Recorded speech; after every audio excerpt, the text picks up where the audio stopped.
Hi everyone, I'm Sam Farthing, and welcome to my studio. It's a messy place, but hopefully that's because lots is happening. So let's jump in. So I'm going to show you a little bit here on our drawings and things like that. So it'll be a little bit interactive here, hopefully, and that'll help you get a vision into what we're doing. So here we have the existing floor plan before we started tearing the church apart at the back. This was familiar to you before. Really what we wanted to do is look at bumping out the confessionals a little bit. For us, that meant is, first of all, looking at those confessionals, at dividing them up into a more traditional style where we have separate rooms, one for the priest and one for the penitent.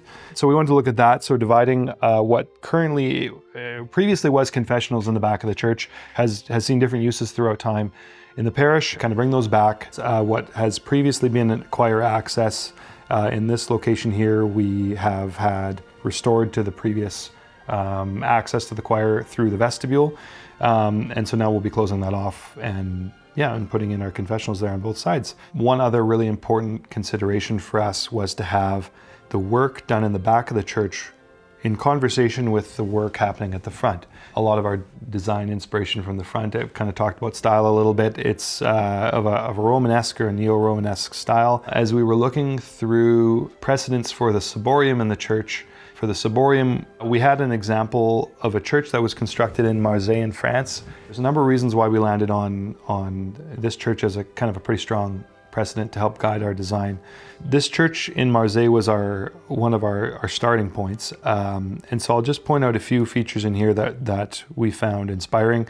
Obviously the ciborium itself, which you can see on the left-hand picture here. We're planning on doing something fairly similar to this at the front of St. Paul's for our ciborium. So we thought, okay, let's keep that in mind as we look through design options for the confessional, and keep that in our mind so that the confessional design is in conversation with the design for the front of the church. There's also lots of interesting things that we liked here, various traditional column designs. There's lots of this kind of striated stone that you see in multiple points in this church, in the ciborium itself, and also surrounding it and throughout that whole church. You can see it in these archways here. So we thought, okay, well, maybe we'll think about that a little bit. And then on the right-hand side here, we see the exterior of this church. And what I actually ended up pulling a lot of ideas from, and we'll get into this in a little bit, this kind of archway on the top of their central dome, supporting their dome. I looked at that and I just thought the proportions look really similar. And there's a few features here I'll get into in a second that we kind of extracted some ideas from this church in Marseille. From there, we had these kind of inspiration images floating around. I prepared some sketches that I presented to our design subcommittee and to our larger committee. So these were just kind of some rough ideas of what things could look like. So some are better than others. You know, you always have to be prepared to put out a bunch of ideas that you're going to look at and be like, I don't know about that, in order to get to something that you're really happy with. So that's always a bit of a process. You have to get comfortable with seeing things you're not happy with on paper. So what we ended up settling on is this bottom right sketch.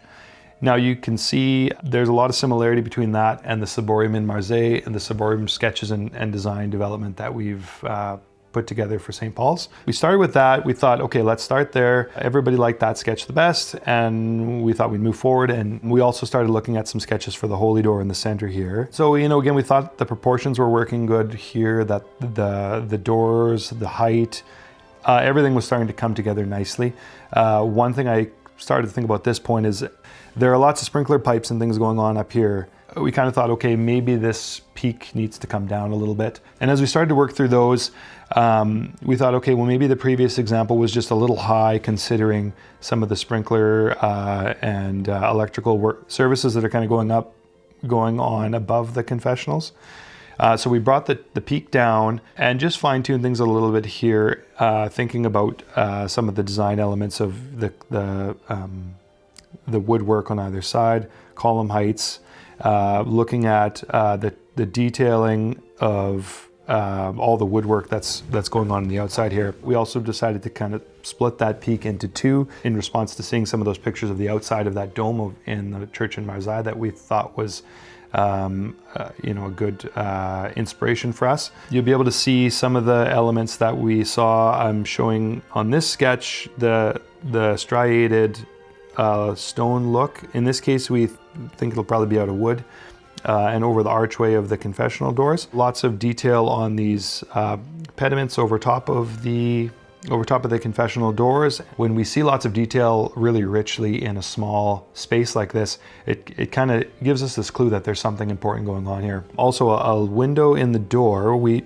tried to figure out how to navigate this best. There's lots of concerns with obviously privacy. It's a very vulnerable space for us when we come in and confess our sins, but also needing to balance requirements for sound, acoustic privacy. So we thought a lot about that, making sure the room and the walls, especially the outside walls of the confessional, are insulated, built in such a way that the sound stays in the confessional. And then also including a little bit of what we call active sound management or sound masking in the form of an exhaust fan, which helps keep the confessionals cool for Father, especially who's sitting in there for hours on end, providing a little bit of that noise to just mask the sound of the voices inside. What I thought we would do next here is walk you just a little bit through the construction drawings. The first page here, we're just showing really the main thing here is the existing floor plan. You can see here what this looks like on the floor plan. We haven't talked really about the mother's room yet, but that being a big component of what we're doing here, creating the space for that mother's room from what is existing, currently was the confessional space. There's now a door leading up to the choir loft. The welcomer's closet, we will create a little space right inside that door there that's out of sight a little bit from the vestibule itself. So the rooms themselves, I'll just zoom in on one of them here. We have a room for the penitent and a room for the priest, obviously. The priest will have a chair somewhere in here to sit. And then there's the confessional screen here, which is, we have to design that out exactly yet, how that's going to look yet, but some kind of screen space with a kneeler in front of it for the penitent and a chair in the corner here, somehow fitting in that room. So we have the ability to make your confession either sitting in a chair or kneeling, whatever's best for you and what you feel most comfortable with. The screen there will be somewhat. The idea of a confessional screen is that there obviously is the ability to have your voice go through into the priest's room for him to hear you, obviously, but also to provide that privacy. Again, the idea of a confession, among other things, is that it's anonymous. That we are able to go in there and make our confession to the priest, to Christ, but also to have that element, kind of these more kind of earthly considerations, but necessary considerations of for privacy for us, that Father can go out and it can help him. He can maintain the seal of the confessional, so he's not necessarily going out and having that difficulty of thinking about these things outside of the confessional, but really maintaining that anonymity. You can see some squiggly lines here on the outside of the confessionals on the walls that make up the perimeter. Those squiggly lines, it's a symbol we use to show that these walls are insulated. And we have insulation in these walls here. That keeps sound from passing through those walls outside to the folks that are waiting over here, lining up for confession. The doors are swinging towards the lineup. So as you come out, it's easy to walk out or into the confessional from the lineup over here. So really, that's what we have for the confessionals. I hope walking through this was helpful, understanding what's coming. We're going to see it in a couple of weeks here. It's going to be functional, hopefully by the 1st of December. We're certainly on track for that. We just wanted to show you a little bit about what goes on behind the scenes. I know, our church is very important to all of us.